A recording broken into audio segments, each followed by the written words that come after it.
नई नसरी नज़म आहे जो उनवान आहे अली अमीरुल मोमिनीन।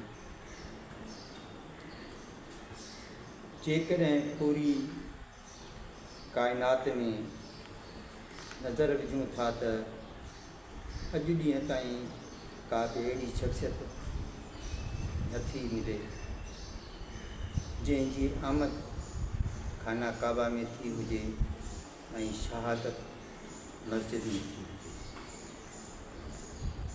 पूरी काइनात में इहो शरफ़ सिर्फ़ काइनात की अमीरुल मोमिनीन हज़रत अली इब्न अबू तालिब खे आहे। ॿई अलाह जा घर आहिनि। किताब खसाल में शेख सदूक लिखे थो त जंग नहरवा खां पोइ मस्जिद कूफा में रासुल यहूद अचे थो ऐं मौला अलीअ खां सुवाल थो पुछे, या अली तव्हां वाक़ई वसीअ नबी आहियो? मौला अली जवाबु ॾिनो त मूंखां सवाइ ॿिए कंहिं बि दावा न कई आहे। यहूद सुवाल कयो त या अली हर वसी नबी जे मथां नबी जी हयात में 7 वॾा मसाइब इम्तिहान ईंदा आहिनि ऐं 7 नबीअ जे वफ़ात खां पोइ मसाइब इम्तिहान ईंदा आहिनि। नबीअ जी हयात में तव्हांजे मथां कहिड़ा कहिड़ा मसाइब आया ऐं नबी जे वफ़ात खां पोइ कहिड़ा 7 मसाइब अव्हां ते आया। हज़रत अली पहिरियां नबी जी हयाती में आयल मसाइब ॿुधाइणु शुरू कया ऐं 7 इम्तिहान ॻणी ॿुधाया आहिनि ऐं नबीअ जे वफ़ात खां पोइ 6 मसाइब ॻणी ॿुधाया आहिनि ऐं पंहिंजे इम्तिहाननि पंहिंजे असहाबनि खां उन्हनि जी तस्दीक कराया आहिनि ऐं फरमायाईं 7 अञा बाक़ी आहे ऐं उहो 7 इम्तिहान मुंहिंजे ज़िंदगीअ जो आख़िरी इम्तिहान हूंदो। उन खां पोइ मूंखे केरु बि ॾिसी न सघंदो। रावी चवे थो रासुल यहूद इहो ॿुधी रोई पियो। उनखे रोअंदो ॾिसी असां बि रोई पियासीं। असां अर्ज़ु कयो, मौला रासुल यहूद खे त इशारनि मालूम थी वियो हूंदो, लेकिन असांखे मालूम नाहे। तव्हां महिरबानी करे असांखे त ॿुधायो। पाण फरमायाऊं, मुंहिंजी ॾाढ़ी मुंहिंजे मथे जे खून सां ख़िज़ाब थी वेंदी। रासुल यहूद फ़ौरन कलमो पढ़ी छॾियो ऐं मस्जिद कूफा में रहणु लॻो। मौला अलीअ जे शहादत जे वक़्तु बि हू मस्जिद में मौजूदु हुयो। ज़रब खां पोइ जॾहिं अब्दुर्रहमान इब्न मुलज़िम गिरफ़्तार थी आयो त रासुल यहूद अर्ज़ु कयो त आका हिन खे फिनार करे छॾियो। मां सहीफ़ मूसा में पढ़ियो आहे त वसी मोहम्मद जो क़ातिल काबिल ऐं उठणी सालिह जे किरदार खां वधीक बदतर शख़्स हूंदो। आमिर बिन मरसला खां रिवायत आहे त जॾहिं अली मस्जिद कूफा में बैत वठणु लॻो त इब्न मुलज़िम बि बैत लाइ आयो ऐं हिन खे हिकु दफ़ो वापसि कयो वियो। वरी उहो ॿियो दफ़ो आयो। मौला बग़ैर बैत वठण जे वापसि करे छॾियो। टियों दफ़ो बि वापसि कयो वियो। वरी हू चोथों मरतबो आयो। मौला अलीअ हिन खां बैत वरिती ऐं बैत वठण महिल फरमायाऊं, बेख़ुदा मुंहिंजी हीअ ॾाढ़ी मुंहिंजे खून सां ख़िज़ाब थींदी। जॾहिं इब्न मुलज़िम वापसि वञणु लॻो त मौला अलीअ फरमायो इशार में, मौत जे लाइ तैयार थी वञ, मौत तोसां मुलाक़ात करे ई रहंदो। जॾहिं मौत तुंहिंजे सान में क़दम रखी छॾे त पोइ उन खां डिॼण जी कहिड़ी ज़रूरत।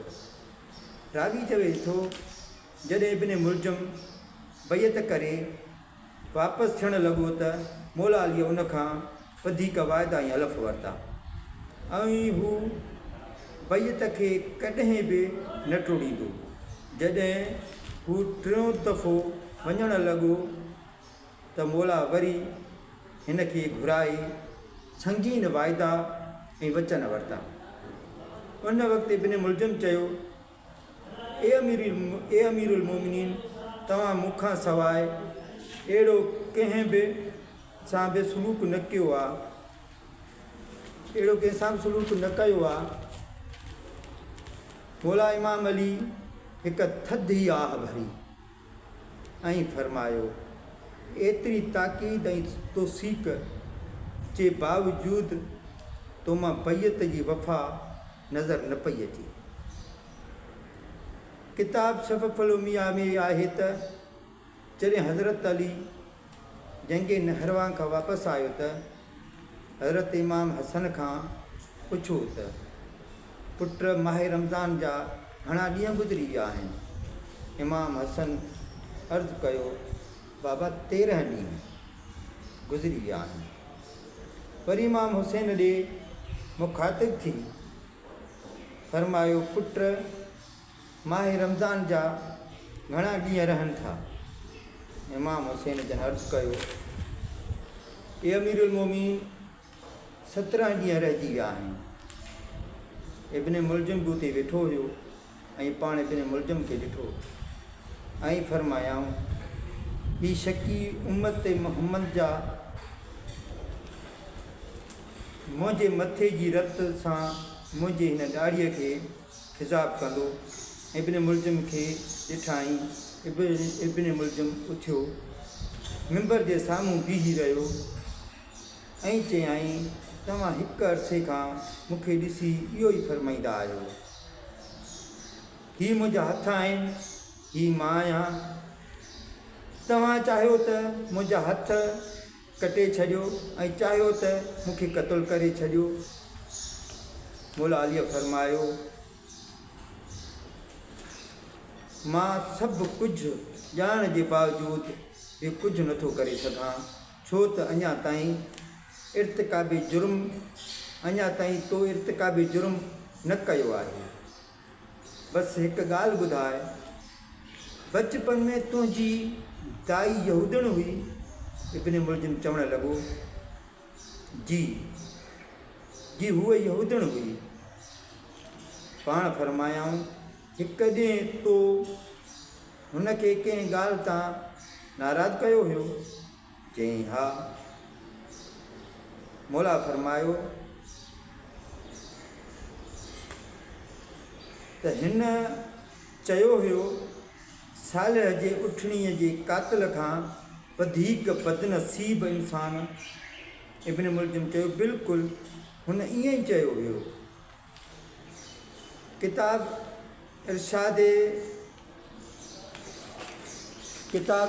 इरशाद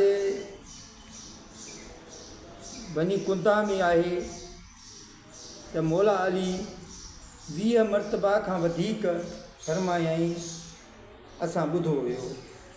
हू काॾे वियो जेको सालिह जे उठणीअ जे कातिल खां बि वधीक कारे वक़्त वारो मुंहिंजे ॾाड़ीअ खे मुंहिंजे मथे जे खून सां रंगीन करण वारो। 19 रमज़ान जी सुबुह जी नमाज़ में जॾहिं इब्न मुलज़म ज़रब मौला खे मथे में लॻाई त मथो किताब वांगुरु खुली पियो। जिब्राइल जो आवाज़ आयो, क़द क़ुतिल अमीरुल मोमिनीन, अमीरुल मोमिनीन क़त्ल थी वियो। मौला अलीअ फरमायो, कुस्तो व रब्बुल काबा, रब्बे काबा जो कसम, अली कामयाब थी वियो।